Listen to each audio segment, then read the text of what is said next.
Friends, welcome back to my channel. నా video కానీ మీరు మొదటిసారి చూస్తుంటే లైక్ చేయండి, షేర్ చేయండి, కామెంట్ చేయండి, సబ్స్క్రైబ్ చేయండి. నా పేరు స్వాతి. మేము బెంగళూరులో ఉంటాము. నేను సప్త శనివారాల వ్రతం మొదటి శనివారం పూజ ఈ వ్లాగ్లో నేను మీకు షేర్ చేస్తున్నాను. నేను సప్త శనివార వ్రతం చేస్తున్నాను. దానికోసం నేను పొద్దున్నే లేచి హౌస్ అంతా క్లీన్ చేసేసుకున్నాను. తర్వాత ఇక్కడ నేను పొంగల్ చేస్తున్నాను. పొంగల్ కోసం నేను ఒక గిన్నె తీసుకున్నాను, దేవుడికి ప్రసాదం చేసే గిన్నె. అది దాంట్లో కొంచెం ఒక హాఫ్ ప్యాకెట్ పాలు అలా పోసుకొని 1 గ్లాస్ ఆఫ్ వాటర్ కూడా పోసుకొని ఎసరు కాగిన తర్వాత బియ్యం యాడ్ చేసుకోవాలి. పొంగల్ ప్రాసెస్ అందరికీ తెలుసు, కానీ నేను చూపిస్తున్నా జస్ట్ మీకు అలాగే పొంగలి స్టవ్ మీద పెట్టేసి తర్వాత ఇక్కడ నేను పిండి దీపాల కోసం బియ్య పిండి తీసుకున్నాను. బియ్య పిండిలో కొంచెం బెల్లం పౌడర్ వేసాను, ఆవు పాలు కూడా కలిపాను. తర్వాత ఇక్కడ నేను పొంగలి ఉడికిన తర్వాత నేను బెల్లం కూడా కరిగించుకున్నాను. ఆ బెల్లం వాటర్ కూడా దీంట్లో కలిపేశాను. ఎందుకంటే నేను అలా చూస్తున్నానంటే పాలు ఏమైనా వేయాము అని భయం వేసింది. కొత్త బెల్లం అనమాట, కొత్తగా తీసుకొచ్చాను. తర్వాత ఇక్కడ వచ్చి నేను యాలకుల పొడి కూడా యాడ్ చేసుకుంటున్నాను. కొంతమంది పచ్చకర్పూరం కూడా వేస్తారు. నాకు ఇవాళ వేయబుద్ధి కాలేదు, నేను అందుకనే వేయలేదు. ఈరోజు నేను దేవుడి ప్రసాదంగా నువ్వులుండలు, పొంగలి, పులిహోర, పానకం పెడుతున్నాను. తర్వాత ఇక్కడ పానకంకి బెల్లము, యాలకుల పొడి, మిరియాల పొడి యాడ్ చేసుకోవాలి. తర్వాత అవి నేను రెడీ చేసుకున్న తర్వాత పక్కన పెట్టేసి నేను పొంగలి కూడా అయిపోయింది కదా గిన్నెలోకి తీసుకుంటున్నాను. అన్నీ ఒక్కొక్కటిగా సిద్ధం చేసుకుంటున్నాను. అంటే ప్రసాదాలు అన్నీ అయిపోతే తర్వాత స్వామివారిని పెట్టుకోవడానికి ఈజీగా ఉంటుంది. నేను ఇక్కడ పొంగల్లో కొంచెం నెయ్యి కూడా యాడ్ చేసుకుంటున్నాను. పులిహోర ప్రాసెస్ అదంతా ఏం చూపించలేదు, ఎందుకంటే చాలా లేట్ అయిపోతుంది అనేసి. తర్వాత ఇక్కడ వచ్చేసి నేను పొంగల్ రెడీ చేసుకున్నాక నువ్వులుండలు చేయడానికి మీకు ఏ సైజులో కావాలన్నట్టు దాన్ని బట్టి మీరు నువ్వులు తీసుకోండి. దాంట్లో ఒక యాలక్కాయ కూడా వేసేసుకోండి. తర్వాత ఇక్కడ నేను బెల్లం పౌడర్ యాడ్ చేసుకుంటున్నాను. అది బాగా మెత్తగా పేస్ట్లా చేసుకుంటే నువ్వుల్లో నుంచి ఆయిల్ లాగా వస్తుంది. అప్పుడు మనకి చేసుకోవడానికి చాలా ఈజీగా ఉంటుంది. నువ్వుల ఉండలు నొక్కుకోవడానికి అంటే ముద్ద చాలా ఫాస్ట్గా వచ్చేస్తుంది, బాగా ఫైన్గా పేస్ట్లా చేసుకుంటే. తర్వాత ఇక్కడ నేను 7 చిమ్లీ ఉండలు చేస్తున్నాను. మీకు కావాల్సిన సైజులో మీరు చేసుకోవచ్చు. నేను నల్ల నువ్వులు 1 సంవత్సరం చేస్తే నాకెందుకో నువ్వులు కడుగుతుంటే నల్లగా వాటర్ లాగా వచ్చాయి.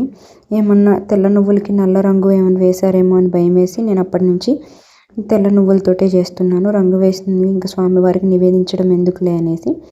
తర్వాత ఇక్కడ నేను 7 నువ్వులు ఉండలు చేసుకొని పక్కన పెట్టేసుకున్నాను. తర్వాత ఇక్కడ నేను బియ్యపిండి, వరిపిండిలో కొంచెం బెల్లము, ఆవు పాలు, నీళ్లు వేసుకొని పిండి దీపాలు చేసుకుంటున్నాను.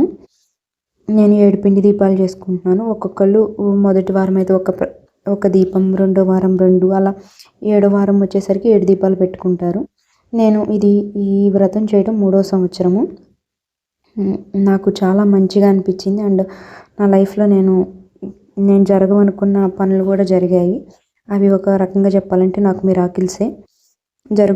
జరుగుతాయన్న హోప్ కూడా లేదు, కానీ చేసుకుందాం అనిపించింది 7 శనివారాల వ్రతం. నేను స్వామివారిని నేనేమి అని నాకు ఇది కావాలని ఎప్పుడు నేను దేవుణ్ణి అడగను. మనకేం కావాలో స్వామివారికి తెలుస్తుంది కదా. మనం అసలు ఏదన్నా పూజ ఏది ఆశించి చేయకూడదు. మనకేం కావాలో స్వామివారికి తెలుసు కదా. నేను జస్ట్ పూజ చేసుకుంటాను అంతే. అందరూ బాగుండాలని మట్టుకే దండం పెట్టుకుంటాను. నాకు ఇది కావాలి స్వామి, నాకు ఇది చెయ్యని నేను అడగను.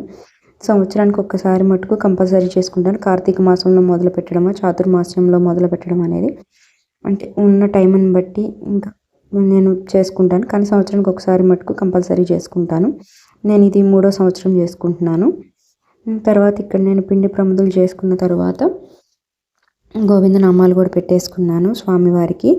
తర్వాత ఇక్కడ నేను వచ్చి పీఠం కూడా రెడీ చేసుకుంటున్నాను. నా దగ్గర వెంకటేశ్వర స్వామిది చిన్న ఫోటోనే ఉంది. నేను ఆ ఫోటోకే పూజ చేసుకుంటాను రోజువారీ. అండ్ ఇలా స్పెషల్గా ఏమైనా వ్రతాలు చేసుకున్నప్పుడు కూడా అదే ఫోటో పెట్టుకుంటాను. ఒక 2 పెద్ద ఫోటోలు తీసుకోవాలి, శివయ్యది, వెంకటేశ్వర స్వామిది. మంచివి ఎక్కడన్నా దొరికితే చూడాలి. నేనైతే సిల్వర్లో తీసుకుందాం అనుకున్నాను, ఇప్పుడు ఇంకా తీసుకోను. ఎందుకంటే నేను వెంకటేశ్వర స్వామి విగ్రహము ఇంకా వెండివి తీసుకున్నాను, 2 వస్తువులు. నాకెందుకో చెప్పబుద్ధి కాలేదు.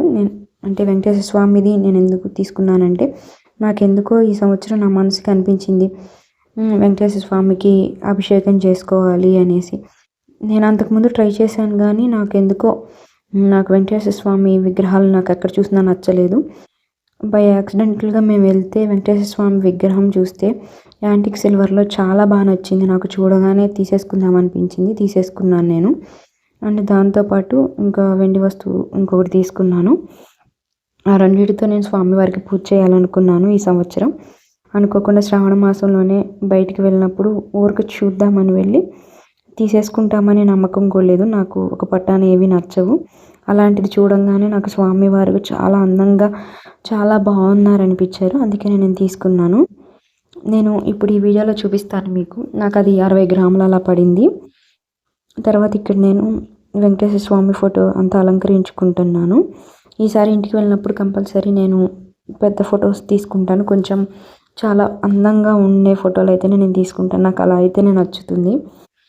తర్వాత ఇక్కడ నేను కలశం కూడా రెడీ చేసుకున్నాను. కలశంలో నేను కొంచెం పసుపు, కుంకుమ, గంధము, రూపాయి కాయిన్, అంటే మన దగ్గర సిల్వర్ కాయిన్ అయినా వేసుకోవచ్చు, గోల్డ్ కాయిన్ అయినా వేసుకోవచ్చు, మన స్తోమతకు తగ్గట్టు వేసుకోవచ్చు. నేను రూపాయి కాయినే వేస్తాను. ఇప్పుడు కొన్ని అక్షంతలు కూడా వేసుకొని కొబ్బరికాయ, తమలపాకు పెట్టుకోవాలి. పసుపు జాకెట్ ముక్క ఉంటే పెట్టుకుంటే మంచిది. నా దగ్గర ఇప్పుడు అవైలబుల్గా లేదు. నాకు బయటికి వెళ్ళి తీసుకొచ్చేంత టైం కూడా లేదు. ఎందుకంటే చిన్న బాబు ఉన్నాడు కాబట్టి నాకు బయటికి వెళ్ళి తీసుకురావడం అవ్వలేదు. తులసి మాల కూడా కొంచెమే దొరికింది, అదే వేసుకున్నాను. పూలు కూడా నాకు ఎక్కడ అంత మంచిగా అనిపించలేదు, తీసుకోలేదు. అందుకని కొన్ని పూలే ఉంటే వాటితోనే స్వామివారికి పూజ చేసుకున్నాను. మనం భక్తిపూర్వకంగా ఒక్క పువ్వు వేసి ఒక చిన్న తులసి ఆకు వేసినా కానీ స్వామివారికి సరిపోతుంది. ఇంత అలంకారాలు చేయాలని ఏమి ఉండదు. మన దగ్గర ఉండి చేసుకోవచ్చు అనుకుంటే చేసుకోవచ్చు. అంటే మన దగ్గర అవైలబుల్గా ఉంటే, దొరకకపోతే ఉన్న వాటితో చేసేసుకోవాలి. అంతేగాని ఇవి దొరకలేదని పూజ మానుకోకూడదు కదా. అందుకని తర్వాత నేను ఇక్కడ పిండి ప్రమిదలు కూడా పెట్టేసుకున్నాను తమలపాకుల మీద. తర్వాత నేను వెంకటేశ్వర స్వామిది దీపం ఉంది నా దగ్గర. ఆ దీపంలో కూడా నూనె వేసేసుకున్నాను. తర్వాత ఇక్కడ పిండి ప్రమిదల్లో కూడా నువ్వుల నూనె వేసుకుంటున్నాను. ఇవాళ శనివారం 7 శనివారాల వ్రతం చేసినప్పుడు మనం శనీశ్వర స్వామికి కూడా పూజ చేసుకుంటాము కదా. అందుకని ఇక్కడ నేను నువ్వుల నూనె యూస్ చేస్తున్నాను. ఆవు నెయ్యి అయితే నేనేం యూస్ చేయట్లేదు. తర్వాత ఇక్కడ నేను స్వామివారికి వాడే పంచపాత్రకు కూడా గంధం రాసి బొట్టు పెట్టుకుంటున్నాను. చూశారు కదా నా వెంకటేశ్వర స్వామి విగ్రహం. చాలా అందంగా ఉన్నారు స్వామివారు. నా దిష్టే తగిలేంది ఇవాళ. తర్వాత నేను ముడుపు కూడా కట్టుకుంటున్నాను. నేను జస్ట్ ఇక్కడ నేను మీకు చూపించడానికి నేను ఇంత డబ్బులు పెట్టాను, కానీ నేను ఇది పక్కన పెట్టేసుకొని వేరేది కట్టుకున్నాను స్వామివారి దగ్గర. నేను మీకు చూపించడానికి నేను ఇలా చూపిస్తున్నాను. స్వామివారికి ఎక్కువ చిల్లర డబ్బులు వేసి కట్టిన ముడుపు అంటే చాలా ఇష్టము. ఎందుకంటే వెంకటేశ్వర స్వామి వడ్డీ కాసులు వాడు కదా, అందుకని. తర్వాత ఇక్కడ నేను వేరే ముడుపు కట్టుకున్నాను. ఆ ముడుపుకు కూడా నేను గోవిందనామాలు పెట్టుకుంటున్నాను. ఇది మేము తిరుపతి వెళ్ళినప్పుడు ఆ హుండీలో వేస్తాము. నేను లాస్ట్ టైం చేసుకున్నప్పుడు నేను ప్రెగ్నెన్సీ ముందు నేను వ్రతం చేసుకున్నాను. తర్వాత 2 years తర్వాత మా బాబు పుట్టిన తర్వాత నేను మా బాబుకి 9th monthలో వెళ్ళి నేను ఆ ముడుపుని హుండీలో వేశాను. ఇప్పుడు స్వామివారు ఇంకా ఎప్పటికి తీసుకువెళ్తారో నాకే తెలియదు. 7 శనివారాలు వ్రతం అయిపోయిన తర్వాత వెంటనే వెళ్ళటం అయితే కుదరదు. మొన్ననే వెళ్ళొచ్చాం కాబట్టి 1 year పడుతుందా అనేది, ఎన్ని సంవత్సరాలు పడుతుందని తెలియదు. ఆ ముడుపు అప్పటి వరకు నేను 7 శనివారాలు చేసినప్పుడల్లా స్వామివారి దగ్గర పెట్టుకొని నేను తిరుపతి వెళ్ళేటప్పుడు తీసుకువెళ్తాను. 7 శనివారాల వ్రతం అయిపోయిన తర్వాత నేను వెంకటేశ్వర స్వామి దగ్గరే పక్కనే పెట్టుకుంటాను ముడుపు. జాగ్రత్తగా అది స్వామివారికి తిరుపతి హుండీలో వేస్తాను. నేను ఇంకెక్కడా కూడా వేయాలనుకోను, ఎందుకంటే నేను మొదటిసారి అలానే అనుకున్నాను.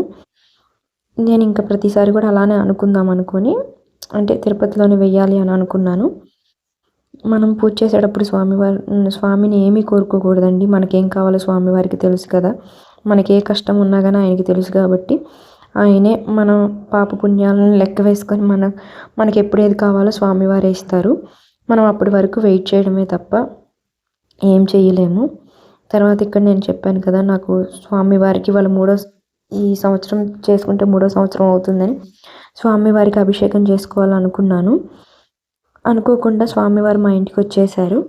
తర్వాత ఇక్కడ నేను స్వామివారికి అభిషేకం కూడా నాకు చాలా బాగా జరిగింది. పాలు, పెరుగు, నెయ్యి, కొంచెం పంచదార, ఫ్రూట్స్ కూడా నాకు ఏం దొరకలేదు. గ్రేప్స్ కోసం చాలా బ్లాక్ గ్రేప్స్ పెట్టుకుంటే మంచిది కదా ఈరోజు పూజలో. కానీ నాకు బ్లాక్ గ్రేప్స్ కూడా దొరకలేదు. అండ్ పండు ఖర్జూరకాయలు కూడా పెట్టుకుందాం అనుకున్నా కానీ అవి దొరకలేదు. తర్వాత ఇక్కడ నేను పాలు, పెరుగు, నెయ్యి, అరటికాయ, పంచదార స్వామివారికి అభిషేకం చేసుకున్న తర్వాత కొంచెం నీళ్లు కూడా వేశాను. తర్వాత తులసి ఆకును కూడా ఒకటి సమర్పించుకున్నాను. స్వామివారికి తులసితోటి పూజ చేస్తే చాలా ఇష్టం కాబట్టి. తర్వాత ఇక్కడ నేను వెంకటేశ్వర స్వామికి అభిషేకం చేసిన తర్వాత స్వామివారిని చక్కగా కడిగేసి గంధం రాసి బొట్టు పెట్టుకున్నాను. తర్వాత నేను ఇందాక చూపించిన యాలకుల మాల కూడా వేసుకున్నాను. మన ఇష్టం అండి అలంకరణ ఎలా చేసుకోవాలన్నది మనం మనసుకి ఎలా అనిపిస్తే అలా చేసుకోవచ్చు. ఈరోజు నా దగ్గర కొద్దిగా పూలే ఉన్నా కానీ నేను స్వామివారికి నాకు తోచినంతగా నేను అలంకరణ చేసుకున్నాను. స్వామివారు అలంకార ప్రియుడు కదా, అందుకని ఇక్కడ నేను పూలు కూడా అన్నీ పెట్టేసుకున్నాను. తర్వాత నేను వెంకటేశ్వర స్వామి విగ్రహాన్ని కూడా చూపించాను కదా, మీకు చూపిస్తానన్నాను కదా. తర్వాత నేను నైవేద్యాలు కూడా అన్నీ స్వామివారి దగ్గర పెట్టేసుకున్నాను. అండ్ పిండి దీపాలు కూడా అన్నీ వెలిగించేసుకున్నాను. నేను పూజ స్టార్ట్ చేసుకున్నాను. మొదటిసారి మనం పూజ మొదలు పెట్టేటప్పుడు వినాయకుడికి, విశ్వక్సేన స్వామికి ఇద్దరికి మనం మొదటగా పూజ చేసుకుంటాము. వినాయకుడికి దొరికితే మనం గరిక కూడా పెట్టుకోవచ్చు. ఈరోజు నాకు దొరకలేదు. సోమవారం అయితే మాకు దొరుకుతాయి కానీ ఇవాళ దొరకలేదు. తర్వాత ఇక్కడ నేను వినాయక స్వామికి కూడా పూజ చేసుకున్న తర్వాత నేను స్వామివారికి అంగపూజ, అష్టోత్తర శతనామావళి, లక్ష్మీదేవికి, పద్మావతి అమ్మవారికి కూడా నేను అష్టోత్తర శతనామావళి చదువుకున్నాను. తర్వాత అంగపూజ కూడా చేసుకున్నాను. తర్వాత ధూపము, దీపదర్శనం కూడా చేయించుకున్నాను. తర్వాత తాంబూలం కూడా పెట్టాను స్వామివారికి, అరటికాయ. తర్వాత మనం మంత్రపుష్పము, నీరాజనం ఇచ్చిన తర్వాత 3 కథలు ఉంటాయి. 3 కథలు చదువుకోండి. పొద్దున్నే అవ్వకపోతే కనీసం సాయంత్రమైనా చదువుకోవాలి.